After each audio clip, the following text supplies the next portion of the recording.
নমস্কাৰ প্ৰিয় দৰ্শক। এইকেইদিন এটা ভয়ে খেদি ফুৰিছে। ৰাতিপুৱা শুই উঠাৰে পৰা ৰাতি শোৱা সময়লৈকে এই ভয়টোৱে খেদি ফুৰিছে। কিছুমানে আনকি ৰ'ব, কিছুমানে বুলি ক'লে ভুল হ'ব, বহুতেই সেই অজ্ঞাত ভয়টোৰ বাবে সপোনো দেখিছে। সেই ভয়টোৱে বহুতকে সপোনতে খেদি ফুৰিছে। আকৌ ৰাতিপুৱা সাৰ পায়ে সেই ভয়টোৰ বিষয়ে আলোচনা হৈছে। বহুতেই মানসিকভাৱে অস্থিৰ হৈ পৰিছে।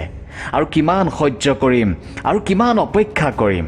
কিন্তু যিমানেই দিন বাগৰিছে সিমানেই মানুহৰ মাজত থকা ভয়টোৱে আৰু বেছি ডাঙৰ হৈ উঠিছে। সেই ভয়টোৱে হয়তো এদিন আগ্নেয়গিৰিৰো ৰূপ ল'ব পাৰে। কিন্তু এটা ভয়ে কেনেকৈ আগ্নেয়গিৰিৰ ৰূপ ল'ব পাৰে? হয়, পাৰে। কাৰণ যেতিয়া এটা ভয়ে মানুহক হতাশাগ্ৰস্ত কৰি তোলে, তেতিয়া সৃষ্টি হয় ক্ৰোধৰ। আৰু সেই ক্ৰোধে এদিন আগ্নেয়গিৰিৰ সৃষ্টি কৰি তাৰ উদ্গীৰণ কৰিব পাৰে। কাৰোবাৰ বাবে এই ভয়টোৱে এপাত আগ্নেয় অস্ত্ৰৰ দৰে, আৰু কাৰোবাৰ বাবে এই ভয়টো এক আৱেগ, এক অসহিষ্ণুতাৰ প্ৰতীক। হয় প্ৰিয় দৰ্শক, বৰ্তমান সময়ত আমাৰ অসমত এটা ফবিয়া চলি আছে। সেয়া হৈছে ন' জুবি ফবিয়া, অৰ্থাৎ ন' জুবিন ফবিয়া। ফবিয়া মানে ভয়, এক মানসিক ব্যাধি। আমাৰ ভয় হৈছে যে জুবিন দা অবিহনে আমি কেনেকৈ জীয়াই থাকিম বা জীয়াই আছোঁ। জুবিন দা অবিহনে আমাৰ জীৱনৰ গতি কি হ'ব? জুবিন দা অবিহনে আমাৰ ভৱিষ্যত কি হ'ব?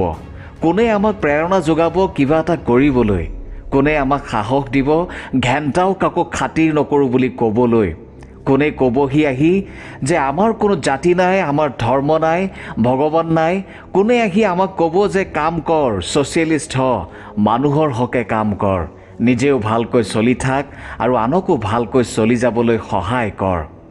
এইবোৰ ভগৱান চগৱান ধৰ্ম চৰ্ম আদিত বিশ্বাস কৰা বাদ দে, মানৱ সেৱা কৰ, তাতকৈ আৰু কোনো বেলেগ ধৰ্ম নাই। কোনে আহি আমাক ক'ব যে প্ৰকৃতিক ভাল পাবলৈ আৰম্ভ কৰ, যিমান পাৰ সিমান গছ ৰু, গছক ভাল পাবলৈ শিক।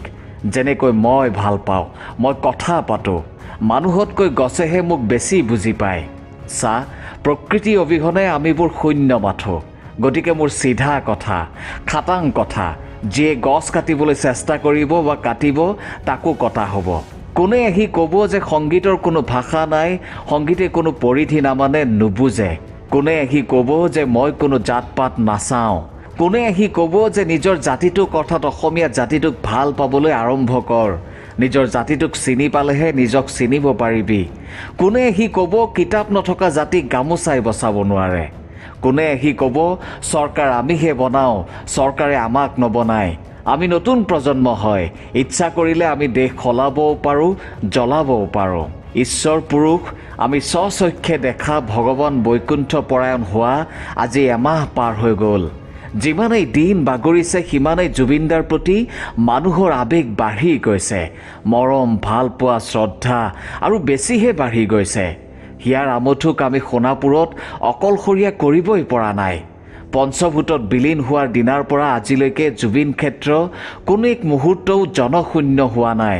অসমৰ প্ৰতিঘৰ মানুহৰ প্ৰতিগৰাকী সদস্যই ৰাতিপুৱা, আবেলি, ৰাতি যিকোনো সময়তে জুবিনদাক লৈ কথা পাতিছে।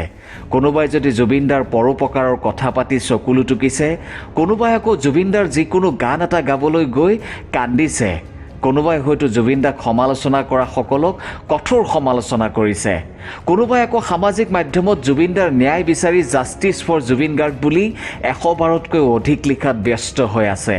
কোনোবাই আকৌ বিদেশৰ কোনে কোনে জুবিনদাৰ কথা কেনেকৈ কৈছে তাৰেই হয়তো সামাজিক মাধ্যমত প্ৰচলিত হৈ থকা ভিডিঅ' চাইছে। কোনোবাই আকৌ জুবিনদাৰ গানবোৰ নতুনকৈ শিকি গাবলৈ আৰম্ভ কৰিছে।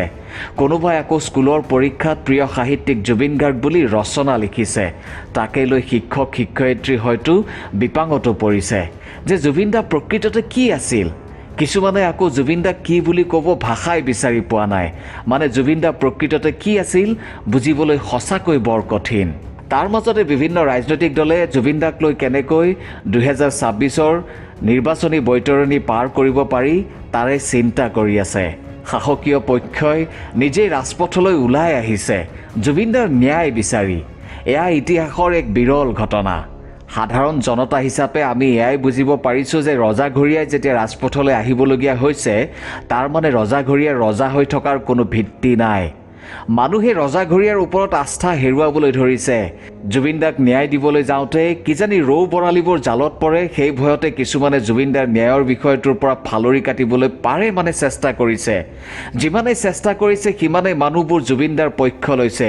শাসকীয় পক্ষই যিমানেই জুবিনদাক লৈ অপপ্ৰচাৰ চলাবলৈ চেষ্টা কৰিছে সিমানেই মানুহে জুবিনদাৰ প্ৰতি আসক্ত হৈ পৰিছে, জুবিনদাৰ গানৰ প্ৰতি আসক্ত হৈ পৰিছে, জুবিনদাই কৈ যোৱা প্ৰতিটো কথাৰ প্ৰতি আসক্ত হৈ পৰিছে।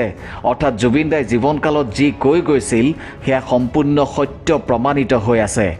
মুঠতে জুবিনদা নোহোৱা হোৱাৰ ভয়ে সকলোকে খেদি ফুৰিছে। সাধাৰণ জনতাই জুবিনদাক হেৰুৱাৰ ভয়ত আৱেগিক হৈ পৰিছে আৰু ৰজাঘৰীয়াই সাধাৰণ জনতাৰ এই আৱেগ দেখি ভয় খাইছে। এয়াই ন' জুবিফবিয়া অৰ্থাৎ ন' জুবিন ফবিয়া। কিন্তু মনত ৰাখিব, প্ৰতিগৰাকী অসমীয়াৰ মৰ্মে মৰ্মে থকা হিয়াৰ আমঠুৰ কথা আৱেগ কেতিয়াও শেষ নহয় আৰু এদিন এই আৱেগে শেষ কৰিব এচাম ক্ষমতালোভী মানুহৰ অহংকাৰ। ইতিহাস সাক্ষী, অহংকাৰী ধ্বংস এদিন নহয় এদিন নিশ্চিত। অহংকাৰ মানুহৰ বাবে এক গভীৰ বিষ বা বিষ। এবাৰ ভগৱান শ্ৰীকৃষ্ণক তেওঁৰে সখা অৰ্জুনে সুধিছিল, বিষ কি? তেতিয়া ভগৱান শ্ৰীকৃষ্ণই কৈছিল, সকলো বস্তুৰেই বেছিখিনি বিষলৈ পৰিণত হয়। প্ৰকৃততে সেইখিনি বিষ বা বিষ কেনেকৈ হয়? মানুহে যেতিয়া নিজৰ ক্ষমতা, সম্পদ বা জ্ঞানৰ ওপৰত অতি প্ৰচণ্ড গৰ্ব কৰে তেতিয়া তেওঁ নিজৰ সীমা পাহৰি যায় আৰু সেইখিনি অহংকাৰলৈ পৰিণত হয়, যিয়ে মানুহক নম্ৰতা, মানৱতা আৰু সদাচাৰৰ পৰা দূৰ কৰি দিয়ে। আপুনি মই যদি ইতিহাসৰ পাত লুটিয়াই চাওঁ তেন্তে ৰাৱণ, দুৰ্যোধন, হিটলাৰ, নেপোলিয়ন সকলোৰে পতনৰ মূল কাৰণ আছিল অহংকাৰ। যেতিয়া ক্ষমতাই মূৰত ধৰে তেতিয়া অহংকাৰে মুহূৰ্তৰ বাবে মানুহক উচতনিৰে ভৰাই তোলে। কিন্তু সেই উচতনি অস্থায়ী। জুবিন গাৰ্গ উজ্জীৱিত চেতনাৰ প্ৰতীক। জুবিনদাই এবাৰ কৈছিল যে কোনো বস্তুৰে কেতিয়াও শেষ নাই। য'ত আমি শেষ হয় বুলি ভাবোঁ তাৰ পৰাই আকৌ আৰম্ভণি হয় আৰু য'ত শেষ তাৰ পৰাই চিন্তা কৰা মানুহজনৰ নাম জুবিন গাৰ্গ অৰ্থাৎ আমাৰ জুবিনদা। ই এক ডাঙৰ ৰহস্য যে কিয় ইমান মানুহ জুবিনদাৰ শুই থকা ক্ষেত্ৰলৈ ঢাপলি মেলিছে। কেৱল অসমৰে নহয়, সমগ্ৰ উত্তৰ পূব ভাৰতৰ সকলো ঠাইৰ পৰা মানুহ আহিছে। কেৱল যুৱক যুৱতীয়েই নহয়, বুঢ়া বুঢ়ী, আদবয়সীয়া, নগৰীয়া, গাঁৱলীয়া সকলো ধৰণৰ মানুহ আহিছে। কোনোবাই নিজৰ গাড়ী লৈ আহিছে, কোনোবাই ভাড়া গাড়ী লৈ আহিছে। একোখন দূৰ দূৰণিৰ গাঁৱৰ মানুহে বাছ ভাড়া কৰি আহিছে। মানুহ অহা কমা নাই, বৰং বাঢ়িছেহে। কেইবালাখো মানুহ কেইবাদিনো বাটতে ৰৈ থাকিল, একো গণ্ডগোল নাই, শান্তিপূৰ্ণ অৱস্থান। এতিয়াও ইমানবিলাক মানুহ দৈনিক আহি আছে, তিল মানুহ খেলি মেলি নাই। অগণন মানুহৰ এই শৃংখলাবদ্ধ উপস্থিতি এক অভিলেখ। এজন মানুহৰ বাবে কিয় সকলো ওলোটা হৈ পৰিছে। এবাৰ হৃদয়ংগম কৰি চাব যে জুবিনদাৰ ক্ষেত্ৰত উপস্থিত হোৱাৰ লগে লগে এক অন্য শিহৰণ জাগি উঠে। কিন্তু বুজি নাপাওঁ এয়া কিহৰ শিহৰণ, কি আছে তাত? কিয় লাখ লাখ মানুহ পাগল হৈ পৰিছে জুবিনদাৰ বাবে? হয়তো সেয়াই আছিল জুবিনদাই কোৱা কথাষাৰ যে মই মৰাৰ আগে আগে এনে এটা কাম কৰি থৈ যাম যিটো 100 বছৰলৈ কোনেও কৰিব নোৱাৰে। হে ঈশ্বৰ পুত্ৰ, আপুনি কৈ যোৱা কথাষাৰৰ অৰ্থ আমি হয়তো কেতিয়াও বুজি নাপাম বা আমাৰ চিন্তা শক্তিয়ে ঢুকিয়েই নাপাব। কিন্তু এটা কথা ডাঠি ক'ব পাৰোঁ যে আপুনি যি কৰি থৈ গৈছে আমাৰ বাবে সেয়া 1000 বছৰলৈকে যুগ যুগ ধৰি কোনেও পাহৰিব নোৱাৰে, বৰং আৰু বেছিহে আপোনাৰ প্ৰতি আসক্ত হৈ পৰিব। জয় জুবিনদা, ধন্যবাদ।